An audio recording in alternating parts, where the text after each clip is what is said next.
Hey guys, welcome to another video on the Next Rank YouTube channel from Johnny and Jack.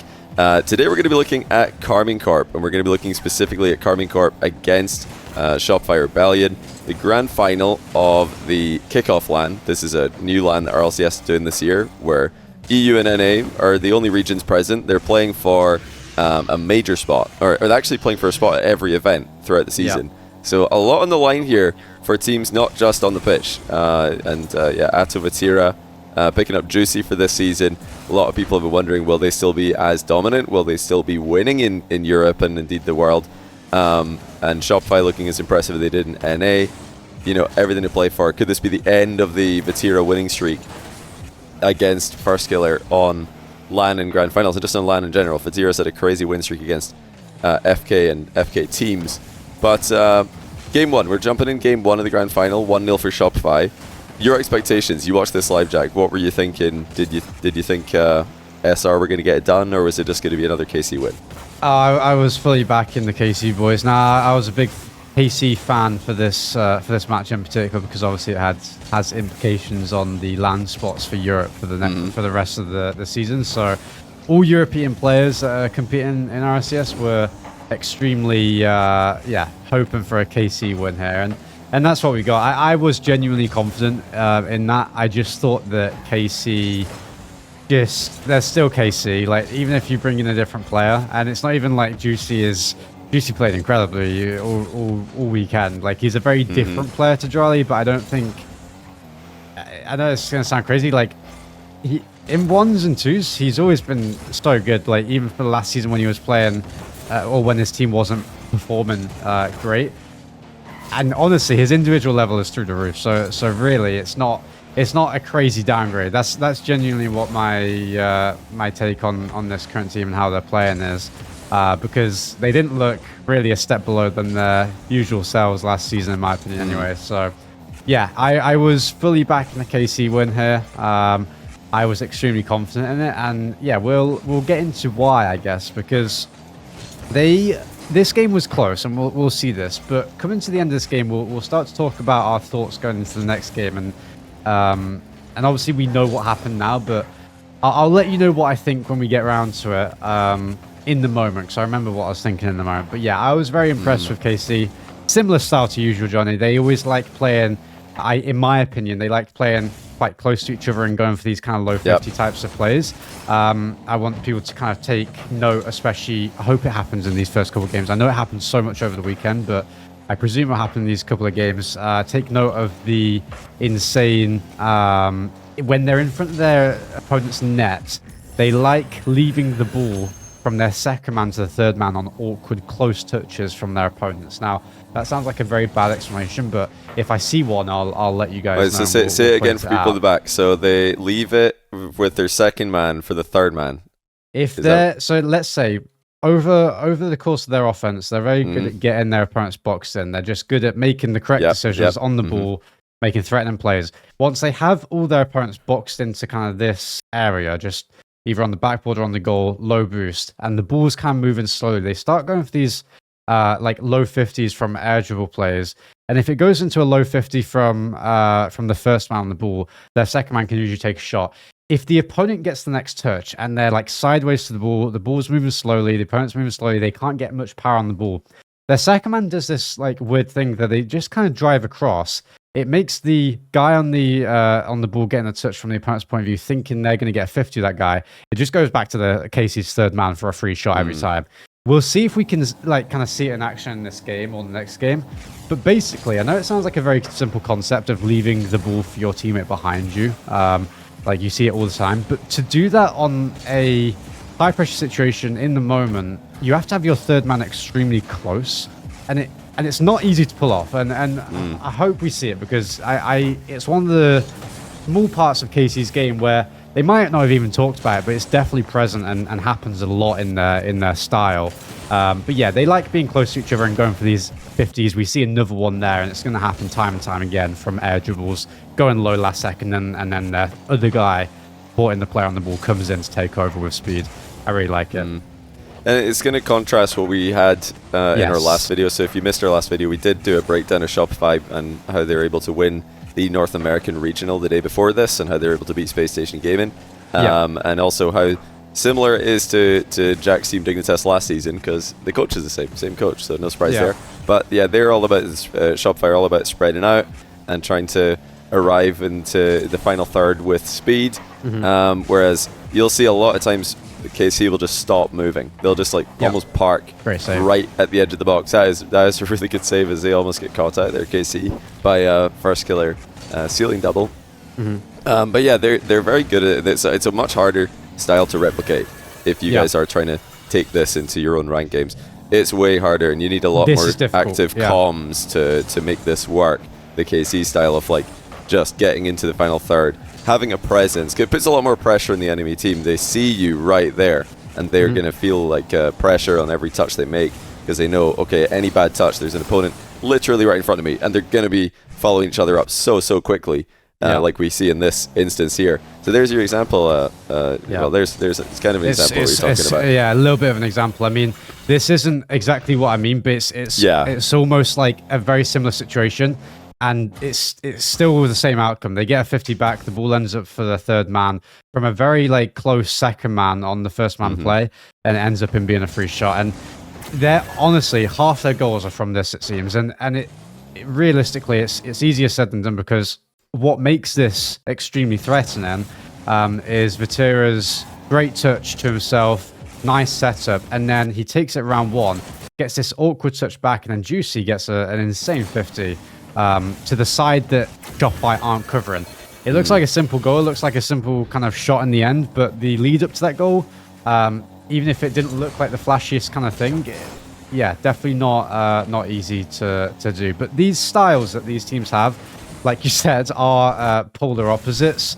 Sorry, I really have to see what this looks like from this guy's point of view, because he actually just gets destroyed by his teammate there. I thought that was quite funny in the moment. But yeah, these guys' styles are like quite opposites in my opinion. We'll see certain moments where KC are positioned forward when their teammate's on the ball, whereas Shopify would like to be positioned kind of sideways and let their teammate take it out solo and not have to worry about being on the end of it. So yeah, very interesting. By the way, we'll show this play, because I thought watching this, I thought this was a goal. And even if it wasn't, Vatira absolutely destroyed a 1v3 here. Take everyone out of the play, and they didn't quite react to it, or couldn't quite get the goal in the end, but very impressive. Once they're not close enough, imagine they really lived out the play style, and they were just right on top of that ball to finish it, like they often are. But yeah, insane 1v3 with the ground play. It's rare to see a 1v3 ground play. And I believe I remember this overtime being extremely dominant from KC's side. Because going into game 2, Johnny, once this ended, this was a sweep, so it's no surprise that KC ended up winning this game. But yeah, when this game ends, I was like, if that game happens, or if that kind of gameplay happens exactly how it did in that game going into the rest of the series, I don't think this will be close. Because I thought that KC had so much kind of control and pressure in the majority of this game, even if it did end up going to overtime.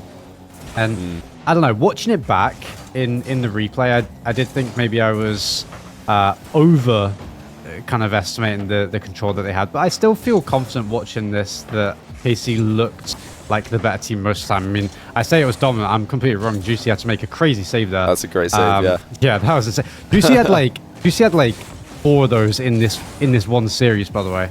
Okay, I was completely wrong. Shopify should have scored like 3 times. But I was so confident going into... No, completely disregard what I said, because this is the goal that brings it. Won it. No, I have no idea what I was thinking, because this was not dominant at all from KC, but it ends up going in off of a huge Shopify mistake. So yeah, I was genuinely confident going into game 2 that KC were going to crush it. And, I guess I was right for no reason, but yeah. What was first killer POV here? What was he seeing? They had a long time to calm this. They had a long time to calm this one. And he just wanted to take it solo here. There he is. It's first killer's mistake mainly. Like with what they are wanting to do, in my opinion, from what I see on their kind of gameplay, this is always LJ's ball, because he just has the clearer angle towards net, which most of their plays, they want to get straight towards the net. That's what their kind of style's about. And First Killer's, calling himself onto this ball. LJ's going to be telling him to fake it here, and it's just a bit of a miscommunication. And honestly, I know that Kofa's left on an island, but I also thought that he just messed up as well. Yeah, like he didn't have to do all that because the bump wasn't as close as he. And again, maybe it would have been closer if he didn't do that, because he drove so far away that Ato's like, okay, fair enough. I mean, you're in a tough spot now. I guess I'll leave you to it. But if he did turn and try to save this, Ato would have bumped him more like all in. But he probably also didn't think Vatira was just going to shoot this, because usually when a bump's come in, the play will get slowed down. So he's thinking, okay, I've got a bit of time. Let me just dodge Ato. Challenge Vatira. Oh, he just shot the ball. That's right. Yeah. So. Looking back at it, you're probably right. He might think that Vatira has more boost and is going for a air dribble. So then dodge Atal, jump for the air dribble, try and make the save. And if you if he's thinking all that, if he goes for the squishy save, the in and out save, he's not going to be able to block. It's like a big gap. Type. I still think that would maybe be the play. Try dodge Ato using the goal, just in and out of the goal, or or the opposite, like fake it where you jump into the goal and then first, jump down, and then you jump down, like do some kind of evasive maneuver in the goal, because it's a faster recovery than going up the far post. But his teammates left him on an island, so it's not his fault at all. I was happy with watching this as an EU kind of fanboy here, hoping that they get this win for the extra spot. I was pretty happy and confident going into this next game that that they were gonna kind of play very well. And I think, Johnny, I want to stick on Vatira's point of view, because I think that he played extremely well during this entire grand final. He looked incredible. They all did. I think Atal had some incredible plays in offense. I think Juicy had some really great kind of goal line saves. But Vatira for me was just almost, it felt like he was kind of dictating the plays. I don't know if I'm wrong in thinking that, but it just felt like watching it, he had a lot of impact in the small kind of fakes and the small decision making, which he always does. He's extremely clever on the ball and off the ball as well. So definitely stick with his point of view here for this second game.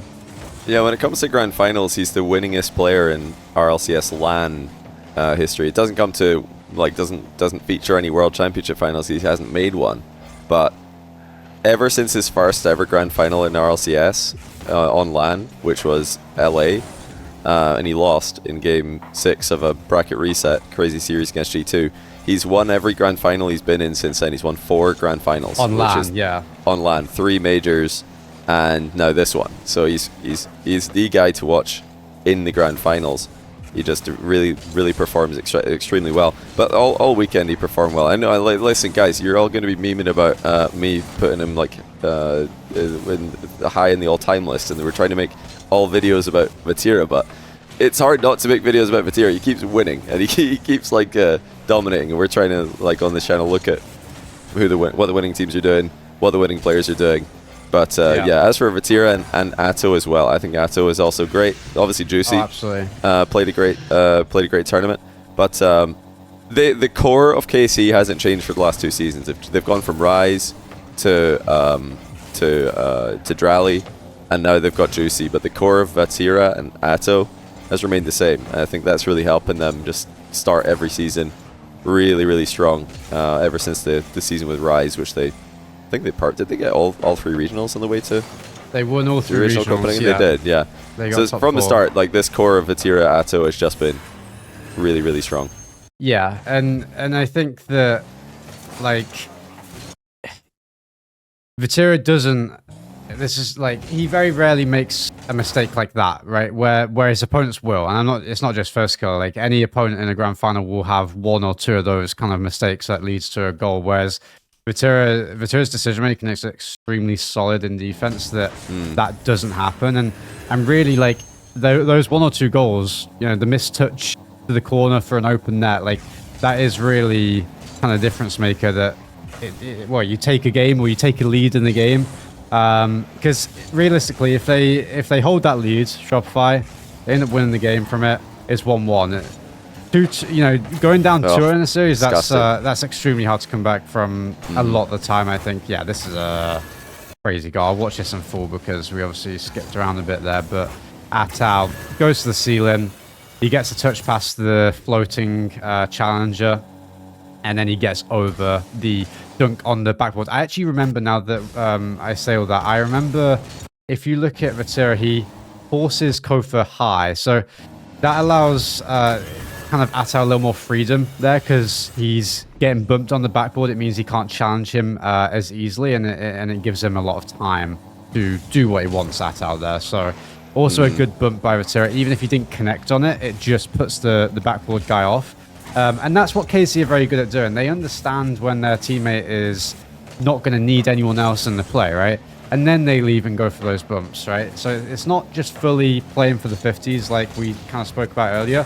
It feels like a little bit of that, but then also they understand when it's time to leave their teammate on the ball to go solo. Yeah, they've got a really good understanding of what the plan is. And you know, adding Juicy to the roster, the question is always going to be there with Drally leaving, because Drally was, you know, maybe he's definitely one of the best, maybe the best in the world at times last season. Yeah, definitely. You're losing such a strong player, but one thing that you can confidently say about Juicy is that he is just a great personality, and looking at how they interact, I mean, obviously it's a bit like you know, of a guessing game to try and read the body language and read the vibes, but the vibes look great. And Juicy teams have always looked like they've had great vibes, especially on LAN, because he's just such a character. And I think it's gonna help them a lot, because with Drally, I mean, Drally's a more serious kind of guy. Yeah, well, that's not a good or a bad thing. He's not serious in person, but when he competes, he's very serious. Yeah. So it can maybe put a little bit more pressure on them, and I think Juicy's a very loose, kind of just relaxed kind of guy. So I expect to see just a more.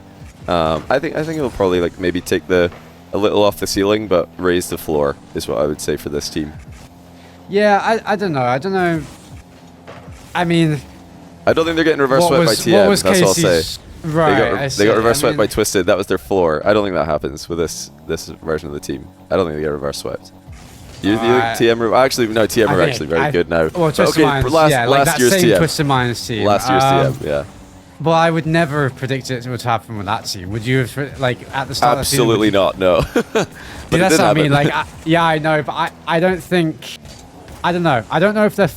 I don't know what I think. I just think they're right at the top of the world still. They're either number one, number two. You still have to wait to see what the kind of Falcons and Twisted Minds teams are saying in a series like this. But you can argue that they're number one. You can definitely argue that they're number two in the world. Where are they for you? Are you just one off of the like they've done the job, got the EU major spot, world spot. Now, are they your number one as a result? I would say they're two. Two behind Twisted? Behind GK, and then I mean, that's my team, Johnny. I have to, you have to have the confidence, right? Yeah, of course. No, but for power without my purposes, team, I would without give them, your team, I'd give them number one spot. Number one. I'd give them number one spot. I think, they always start the season strong. Vatira and Atal as a duo, but I wouldn't be surprised to see Twisted Minds take that over. That's just a little bit of kind of EU bias. I give them the kind of pity point, I guess. Well, not pity point, but the extra point of being strong, because I do think that EU is still the strongest region, even though NA outperformed them in this LAN, Johnny. In one day, yeah. I think on the day for sure they did, and it was a better region on the day, but the format favored the best team, not the best region. Yeah, so which I actually don't EU think got lucky with the format, but I think overall Rocket League got a bit lucky with the format there, because that just, you know, I think EU5 will probably over the course of the season be stronger than NA5. That being said, NA5 looks like it might be the strongest it's been in the open era, which is pretty exciting. We might see 5 different teams at majors in NA. I don't think it's going to be the same 4 both times, or you know, it doesn't have to be. So good job to NA bringing the hopium. I guess it's not hopium, it's just hope, actually. Yeah, bring the hope. I have a question for you.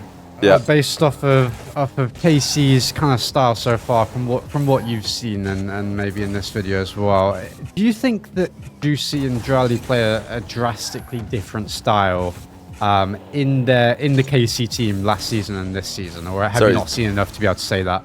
With so between the Drally version and the Juicy version? I have an opinion that they are playing the exact like same way or a very similar way, but like individually. I see. Like Juicy and Drally, like I don't see much of a difference between what the players are trying to do on the pitch, and I'm not trying to say the players are the exact same. I think it's more so that KC have a very clear style of what they're aiming to do on the ball and off the ball. And they've done well. I think they've done very well to bring kind of Juicy into that. Yeah, I don't see much of a difference really. I think I agree, because there's one. I know Farah's not the coach anymore. He's like the coach of all coaches at KC. Yeah. He's the coach, but which is insane. Yeah, with their new coach Eversax and Juicy coming in. Extra. Oh, sorry, Extra. Yeah, of course. How could I forget Extra? Zinedine Zidane himself with the baldness is phenomenal. I love that he's just shaved it all off and owned it. It looks phenomenal, and long may it continue. But anyway, that's tangent. But yeah, with Extra and Juicy coming in, something that Farah said in the past. I don't remember where he said this in some interview. He said that they always, with a new player, it's not like they try and teach that new player, get them up to speed with the way that they play. I've heard a lot of other coaches say this. It's like, in interviews, they'll say, "Oh well, we're still trying to get the new guy up to speed with how we want to play the game and all that." But actually, I remember one time Farah said something very different. He said that it's almost like a reset. You just go back to, figuring out how do we make these three players play together. But the thing about Juicy is he's very adaptable. I think he's very versatile. Yeah. I think when you bring a player like Drally into a team, things might change a lot, because Drally's more of a on-ball dominant player, and he's going to do his thing. But Juicy is extremely team player, very adaptable. So I think when you bring a player like that into a team, you're probably just going to see a similar thing as to what you saw before with a Vatira and Atto core. Juicy's going to be thinking, what can I do for you? How can I make this game as easy as possible for us? What do you want from me? That's the kind of player that comes to mind when I think of Juicy. So yeah, more or less the same in that regard. Yeah. Well, boys, I think Johnny, have you got anything? I think that's it. I think we're wrapping up. I think that's it. I unfortunately couldn't. We didn't see any of the one example that I was trying to explain earlier. But it's okay. It definitely happened a lot. Hopefully, I gave it justice with the explanation of words, but I don't know if I did. But hopefully, you guys learned something regardless. Things you can take away from KC's style and rank. Johnny, I don't know. I think it's quite hard to kind of play that style, especially for most people watching this video, just because I do think that their style is very based off of 50s, and you have to have such confidence in the person on the ball to get such a solid 50 that you can follow up close. But if you guys have a teammate you play with a lot, and you know that they're good at 50s, good at kind of air dribbling and then going low, they have to be also very good at threatening a true play on the air dribble, because that's why KC's style works. A lot of players are afraid of, let's say, Attal going in the ball to the ceiling and then dunking the last guy, like the goal we saw. They're afraid of that, so they cover high, and maybe once they cover a little too high, that's when the low opens up and it becomes threatening, getting the whole team in the mix. So you have to be able to force that first before being able to do any of the other stuff, but maybe play around with it in your ranked games and see what can kind of come out of it. But let us know how it goes. We're very intrigued to see what your guys' thoughts are on their style, and also any other teams that you want analysing. Johnny, have we taken a look at Twisted Minds vs Falcons on this channel? I don't think we did on this channel. I looked at some of those games on my YouTube channel. Did you look at it on your channel? I haven't. So maybe we should. Yeah, we could do that if you guys are interested. Yeah, let us know in the comments. But we won't do it if you guys. They're probably going to be more Twisted Minds versus. They might play in every grand final this season, so there's going to be chances. Yeah, we don't have to do this one. That one. Yeah. But any other team that you want us to take a look at, let us know in the comments. Any other ideas as well in the comments. Check out the course at thenextrank.com. Got a ton of stuff that we were talking about in this video available to learn right there. Check out all of our other videos on our channel, and we'll see you guys in the next video. Take care.